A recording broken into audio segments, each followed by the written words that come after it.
Assalamualaikum warahmatullahi wabarakatuh. Bertemu kembali di mata kuliah Interaksi Manusia dan Komputer bersama saya Isa Fakihudin Hanif. Di pertemuan kali ini kita masuk ke pertemuan ketiga ya. Dan kita akan membahas mengenai style, formatting, dan links ya. Silakan rekan-rekan semua kita sama-sama simak video berikut ini.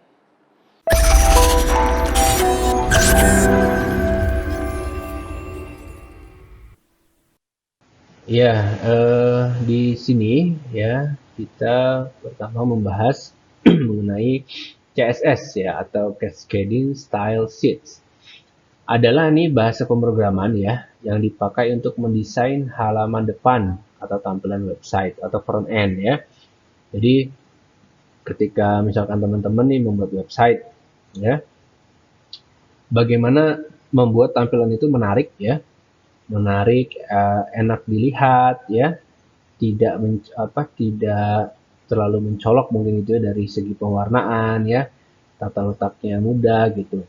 Nah ya, jadi lebih lebih enak gitu dipandangnya ya. Ya itu bisa menggunakan CSS ya. Dengan CSS ya,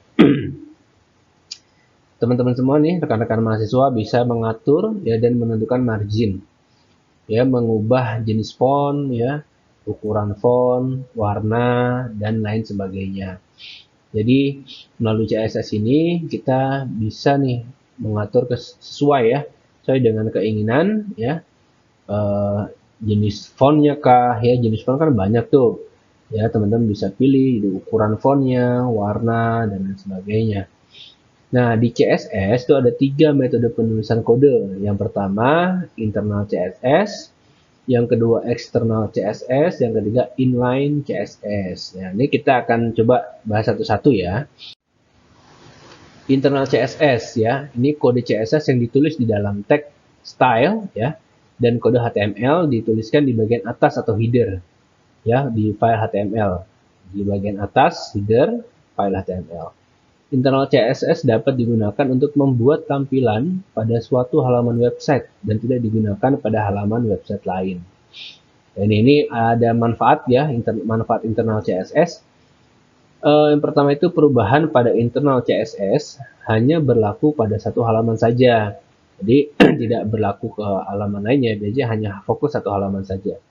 Yang kedua, kita tidak perlu melakukan upload beberapa file karena HTML dan CSS berada dalam satu file. Nah, ini dia manfaatnya. Dan ketiga, class dan ID bisa digunakan oleh internal style sheet.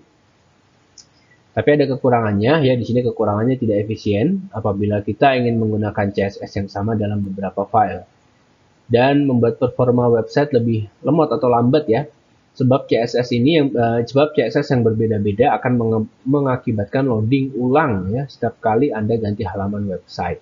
Nah, ini ya kekurangan internal CSS. Lalu yang kedua ada external CSS ya. External CSS adalah kode CSS yang ditulis terpisah dengan kode HTML eksternal CSS. Dengan kode HTML eksternal CSS ditulis di sebuah file khusus yang berekstensi .css.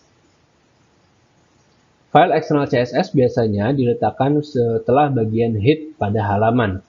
Ya, kalau tadi sebelumnya kita sudah mempelajari mengenai struktur dasar ya dari HTML. Ya, jadi peletakan file eksternal CSS itu setelah bagian head pada halaman. Nah, cara ini lebih sederhana dan simpel daripada menambahkan kode CSS di setiap elemen HTML yang ingin Anda atur tampilannya. Nah, manfaatnya apa saja external CSS ini? Nah, ukuran file HTML akan menjadi lebih kecil dan struktur dari kode HTML jadi lebih rapi. Lalu loading website menjadi lebih cepat ya. Dan file CSS dapat digunakan di beberapa halaman website sekaligus.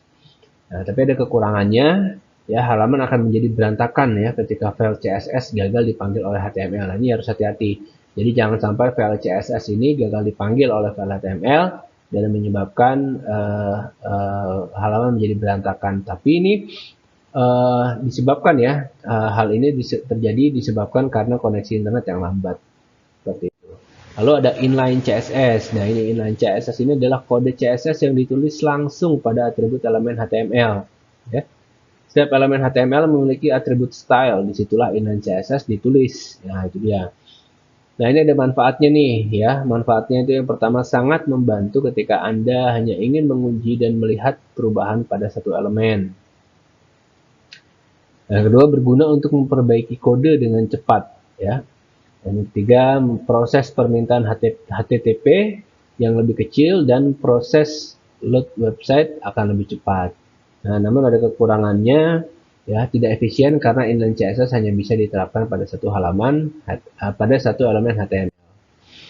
Nah, selanjutnya ini ada formatting text ya.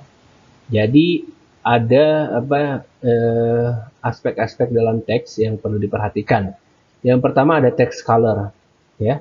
Ini perintah color digunakan untuk mengatur warna yang digunakan pada teks ya. Dan ini ada beberapa satuan warna yang bisa kita gunakan adalah seperti ini. Misalkan contoh menuliskan nama warnanya seperti red atau blue ya. Kode hex seperti nah ini ya pagar FF0000 gitu atau kode RGB. Nah, lalu ada text alignment ya. Nah, ini propertinya ini properti text alignment digunakan untuk mengatur posisi dari teks yang ditampilkan di browser. Nah, jadi mau posisi kanan, kiri, tengah gitu ya. Atau apa namanya? Justify gitu, rata kiri kanan ya. Apa namanya? Sepemahaman saya itu ada tuh ya. Jadi ketika kita menulis bisa rata kiri kanan lah, seperti itu kurang lebih. Lalu ada text transformation ya. Di text transformation digunakan untuk merubah besar kecilnya huruf ya. Terdapat 3 value yang bisa kita gunakan untuk properti ini ya. Yaitu ada uppercase, lowercase dan capitalize ya. Lalu selanjutnya ada properti text shadow. Nah, ini digunakan untuk memberikan efek bayangan pada teks. Ya, jadi kalau nulis ABC jadi itu seolah-olah jadi itu kita membuat tulisan itu seperti ada bayangan itu di belakangnya gitu.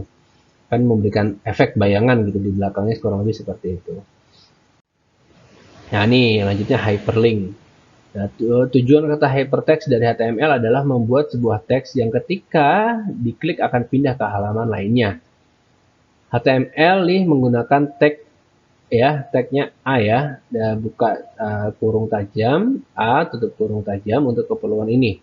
Nah, link ditulis nih dengan tadi buka kurung tajam A, buka tutup tajam yang merupakan singkatan ya, cari answer ya atau jangkar. Nah, ini dia hypertext, hyperlink.